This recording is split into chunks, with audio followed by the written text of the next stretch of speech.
gentlemen, may I have your attention, please?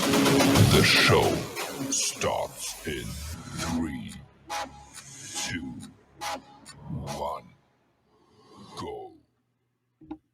What is up, ladies and gentlemen? Welcome to another edition of the Burner Account. I am your host, Big Joe, and with me, as always, my illustrious esteemed co-host, Mr. Julio the Don. Say what's up, Julio the Don. What's good, everybody? Woo-wee. We had a crazy fucking weekend in the DFW, man. There was so much nonsense going on. We're gonna get into the whole Luka trade because what the was that about? And we're definitely gonna have to start off though with the David Benavidez versus David Morrel. I would say it was a bit of a barn burner, man. It wasn't too crazy, but I will say this: David Benavidez and David Morrel put on a show. Good show.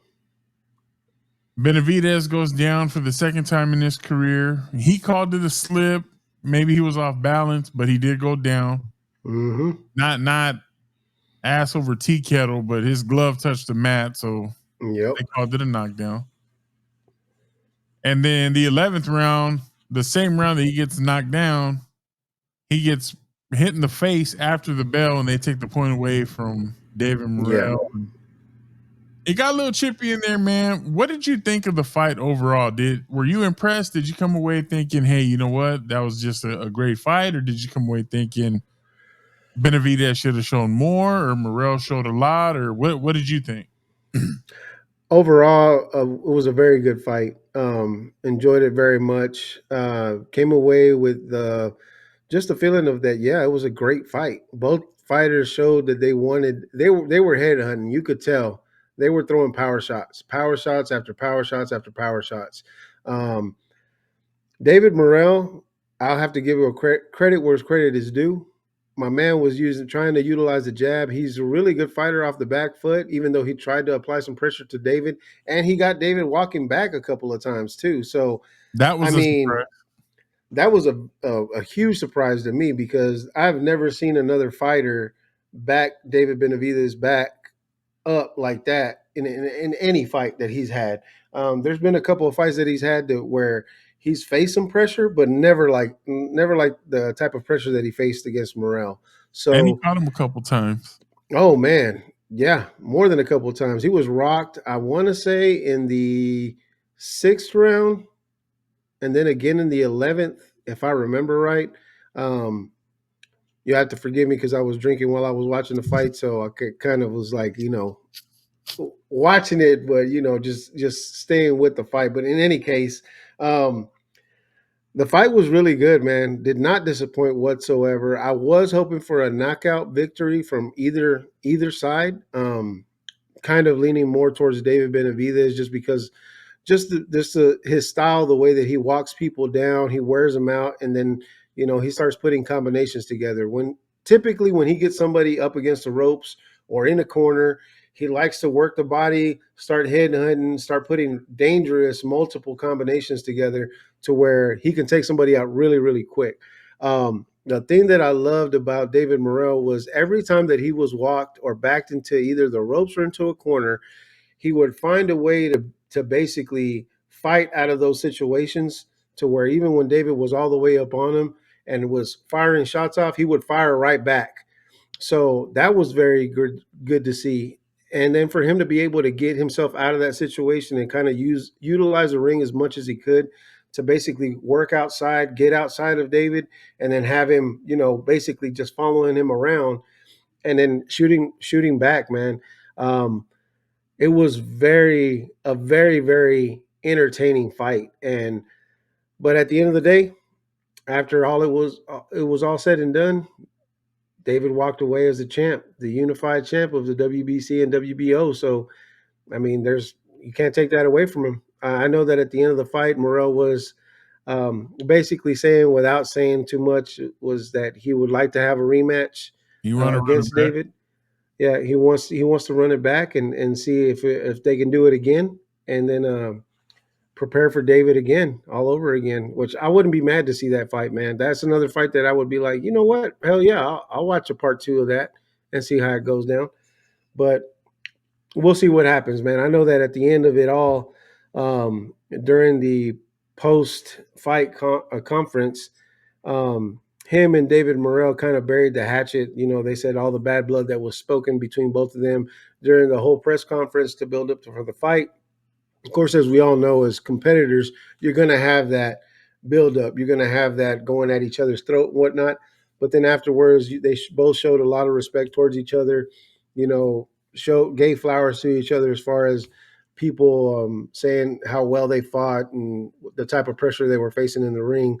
But David did still have a few words for the manager of David Morrell, and they still got kind of a little bit of drama after the fact, you know, because he kept got saying in the press conference after the post-fight presser. Yeah, so that was really interesting to see. I saw David kind of like laughed it off. Benavidez laughed it off, and kind of like was like, you know, whatever, man. He wants to get pissed off, he can stay pissed off. I don't give a shit, type shit. So, yeah, man, very entertaining fight. I was very satisfied with the result, and like I said, man, it was one not to miss. Definitely a fight that no one should have missed. It was a great fight.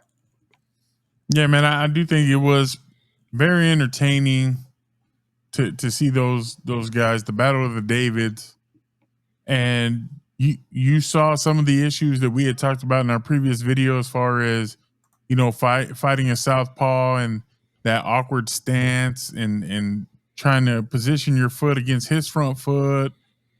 And then you do have with a lot of orthodox versus unorthodox fighters, you had the bumping of the heads, and that did cut Benavidez open. It was accidental. Benavidez, early on, man, he was in his ass, boy. Like he was right in his pocket. Like wherever Morrel was, Benavidez was right there. And you don't expect that from a guy that's Benavidez size to be able to be so easy to pressure. Like he can pressure you. It doesn't ever look like he's too tired. Now in this fight, I think you actually mentioned it. A little bit after midway of the fight, you were saying Benavidez looks like he's gassed a little bit, and that was about the time we saw Morrel kind of turn the tide, because the first few rounds, I was like, this is going to be a quick one tonight. Oh yeah, because he was right there on him, and then Morrel he withstood the onslaught, and then he started coming back, and then he took over in the later rounds, and then Benavidez looked like, if it had gone too much longer, he looked like he was exhausted. But Morrel, I mean, he showed a lot of heart, a lot of discipline. He didn't ever just completely fold. He did back Benavidez up. You know, he did say in the pre-fight, "Hey, I'm gonna apply the pressure. I'm gonna be there, making him fight off the back foot." Benavidez isn't used to doing that. Obviously, he's used to being the aggressor, the pressure fighter, and you saw that Morrel's plan later on in the fight did come to fruition a little bit. He did get the knockdown at the end of the 11th. You know, Benavidez thought he might have hurt him, so he's got Morrel on the ropes, and he's throwing combinations. The bell rings. Morrel feels like it's a little bit late, that he's still throwing. The referee's trying to separate him. Morrel throws like a right hook, and the referee deducts a point. So the advantage he got on the knockdown in that same round goes away. Yeah. And, you know, I'm surprised Benavidez took it so well, because, you know, a lot of boxers would have got hot after that, because that was well after the bell. It wasn't like a boom, boom. It was like boom, boom. Yeah. And to see Benavidez stay disciplined, stay in control, finish the fight, do what he said he was going to do, and that is unify those two titles. And ultimately, I think he is looking to unify the entire division, and that's going to be against Bivol or Beterbiev. I think either one of those would be great fights. Really good fights.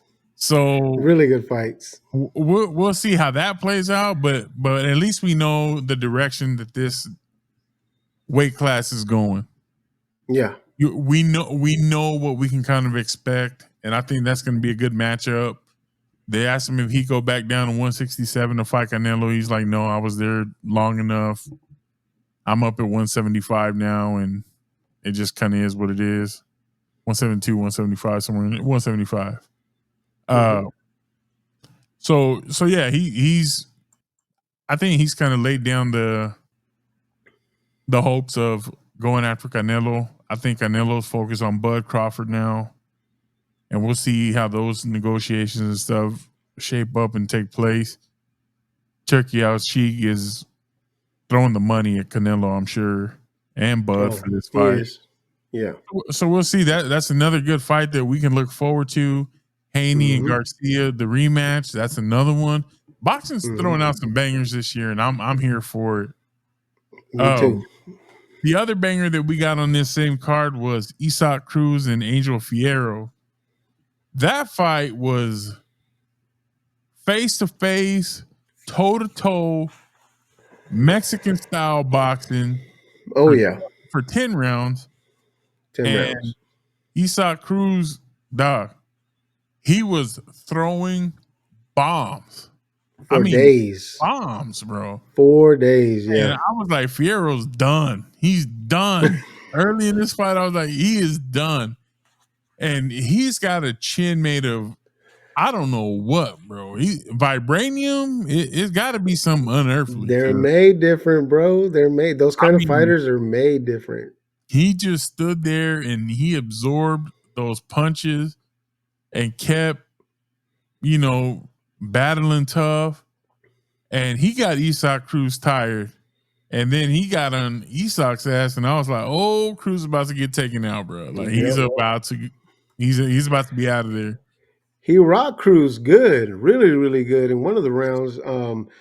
Again, like you said, it was that you might as well just put a fucking tire in the middle of the ring, let them both put one foot in, and just let them go at it, because that's literally what that's literally what the entire fight was. Very, very little give and take from either one of those fighters. They were just literally standing toe to toe and just throwing for days. And like you said, Pitbull was dropping bombs everywhere, literal bombs everywhere.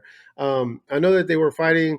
They kind of announced it before the fight. They were fighting for the Aztec Warrior belt, basically celebrating, Mexican fighters whenever they come together and they have these great fights, like the Eric Morales Barrera thing, a couple years, it's been more than a couple years now, where they had like the fight of the year, and they were just, again, one guy looks like he's about to get knocked out, and then the other guy comes back and starts making the other guy look like he gets knocked out. And it was a very similar recipe to that fight, man. It was an incredible fight as an undercard fight, and it literally kept you glued to the TV as you were watching the fight because it was so great.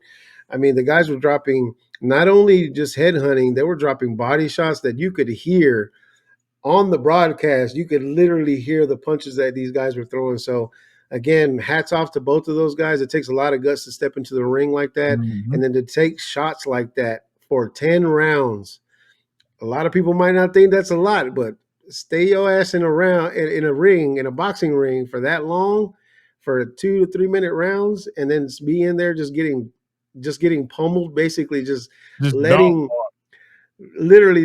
somebody else dog walk you and just land all those heavy shots. It wears on you after a while. So hopefully both of them didn't get brain damage from that fight, because man, like Joe said, they were dropping bombs, like bombs. So again, man, great fight. It was super exciting to watch. One of those fights that just kind of kept me glued to the TV as I was watching the undercard. But yeah, man, it was a great fight all the way around. Absolutely. So if you were able to watch the fights, what did you think? What was your I think we talked about Cruz and Fierro actually already starting out as a contender for fight of the year. Oh yeah. They even mentioned it during the broadcast. Was that's definitely a contender for the fight of the year? Yeah, man, it was good stuff. And like I said, if you guys watched the card, tell us what your favorite fight was. Tell us who you enjoyed watching the most, and tell us your thoughts on the night overall.